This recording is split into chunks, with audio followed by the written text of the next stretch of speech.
Hi everyone, it's Sharon here, and I haven't recorded a video for a while, but I wanted to share something that's been really important for me in the last part of this year. And I don't know if anyone's ever heard me say this. I definitely said it earlier at the beginning of 2024, but that was a long while ago now. So at the beginning of the year, when I was sort of looking into and looking forward to what would 2024 be like, I had this feeling, and I kind of vocalized that I was quite excited that this year we would find a way to self-soothe without the need for self-soothing with the external. So whether that be food or anything else externally in our world, we would be able to figure out how to self-soothe internally without the need of external substitutes. And I was quite excited by how that would present itself. So fast forward now to the end of the year, and it started around September, October time, where this idea started to form that I'd maybe got the wrong end of the stick a little bit. And it wasn't about how we self-soothe from the inside, but it's actually more to do with creating a life that is self-supporting. And this is what I wanted to share today, because it's been a really gradual process of really noticing myself towards the end of this year, from September onwards, where I've been putting in place very passionately, very enthusiastically, new ways of being, things that seem to be really in line with who I am, in alignment with my authentic self, but in a way that it feels very self-supporting. And what I noticed and what I really felt was that if you create a self-supporting life, then you don't really need to soothe yourself.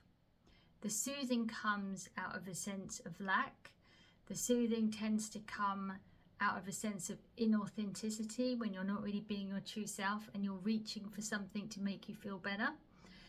But if you are creating a self-supporting life, habits, lifestyle, mindset, and it comes from an authentic place, the need to soothe then kind of goes away.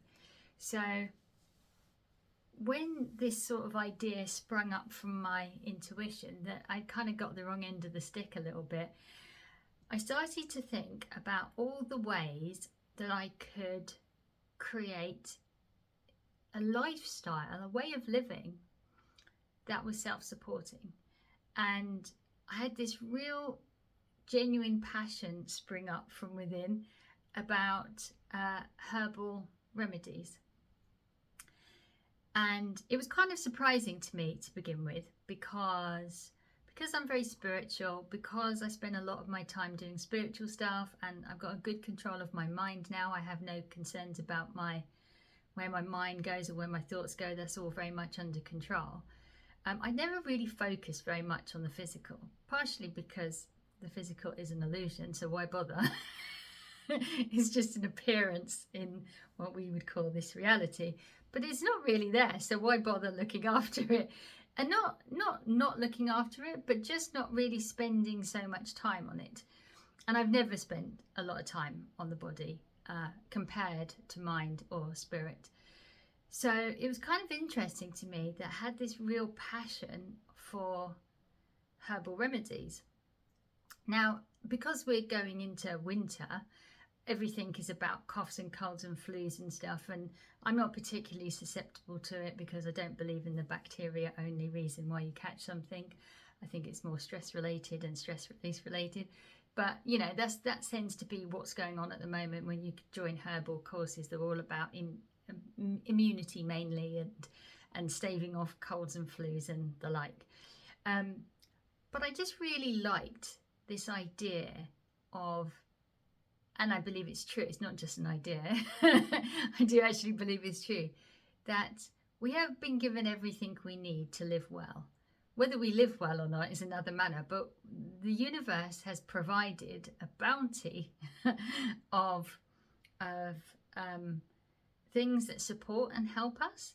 And we've kind of sort of lost that knowledge. We haven't quite lost it because people are still teaching it, and it's never too late.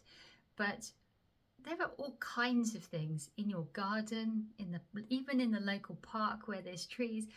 Everything has a function, everything has a purpose, and everything has a benefit.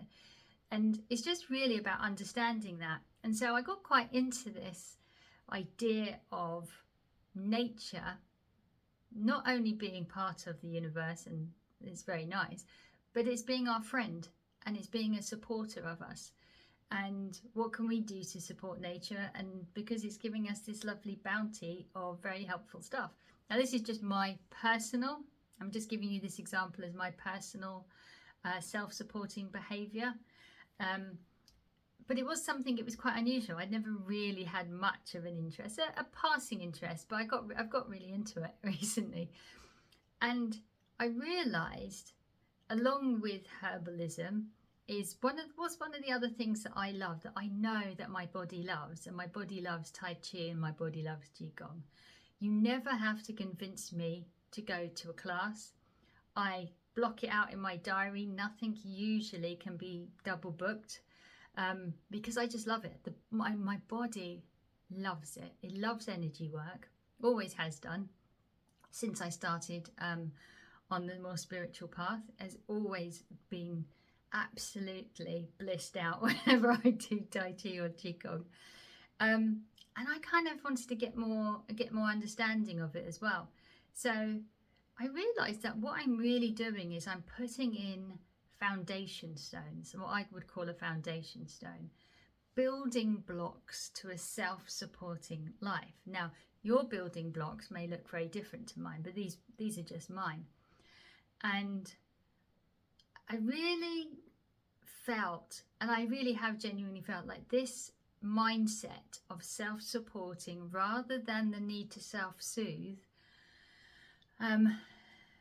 is a really empowering way to view your lifestyle and how you want to be on a daily basis, weekly basis, monthly basis.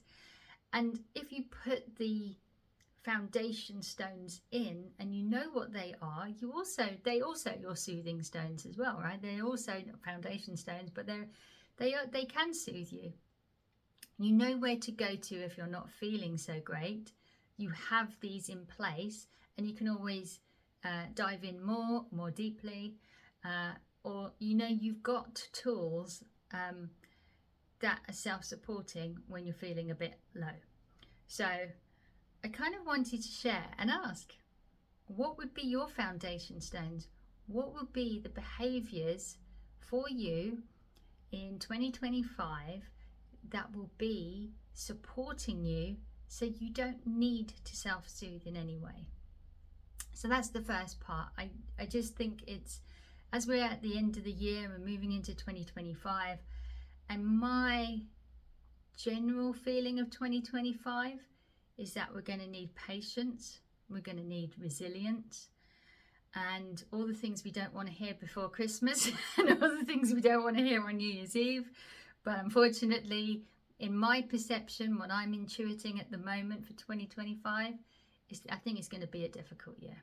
It may be glorious in many other ways, but these are the words that are coming up: resilience, perseverance, and so we're going to need self-supporting behaviours, I think, personally. So what self-supporting behaviours do you want to put in place for 2025? And I'm going to throw this other idea out. It's not very well formed at the moment, but it's I'm going to share it anyway, which is, I picked up a book the other day, and it was, I can't remember the exact title, but it was something like the 100 vows of Zen Buddhism, something like that. And it was how, and they were sort of, someone had already translated them from something else, about different vows that you can say as a mantra on a daily basis that is self-supporting behaviours. You know, a vow to be more compassionate, a vow to, when there is difficulty, step back into peace, that kind of thing. And the particular vows didn't 100% resonate with me. I really truly want to love Zen because I love all things Japanese, but I just couldn't get on with these actual vows. They didn't seem resonant with me. But I decided that maybe it would be a nice idea for 2025 to create my own self-supporting vows, so that I have a list that I've created that are personal to me, that are authentic to me, that I can go to remind myself of how I want to be and how do I want to operate in this world. And those are vows, which is just another way of saying a sincere promise, a sincere intention, an earnest intention to behave in a way that you know is self-supporting rather than negative or detrimental. And we often do forget in moments of anger or sadness or crisis that we have the tools already within us. Most of us, we have these tools, we have the inner strength, we have the ability to draw on something deeper, and we sometimes forget that we have all of this. And sometimes it's good to have something written down. I write in journals. I'm sure many of you do too. I write lots of things in journals, but I've got so many journals I lose them. But I always make sure that at the beginning of the year I always have like a page turned over, a little ribbon in there or a card in there, so I can always return back to what I've said at the beginning of the year, how I want it to be. And so to create a set of vows for ourselves, what we're gonna intend for ourselves. I know a lot of people have a word for the year. I used to have a word for the year, and then I kind of realized that it wasn't really about me and my year particularly, but what were the global themes. So now I tend to just see what the global themes are and try and see if they're resonant with me and what I'm going to need based on what is happening energetically. But you can have a word of the year, you can have a theme, same thing, or you can have a word for each month even, or set of words that you want to vow to explore. And you can vow to explore. That might be that this year you're going to vow to explore what love is, what peace is, how does it look like, and then commit to behaviours that support that vow. So yeah, that's something I'm playing with at the moment. I know you might say it's just probably semantics, a vow, a resolution, same but different. But it is always about what is our motivation and what is our intention. So there's no judgment in the vow.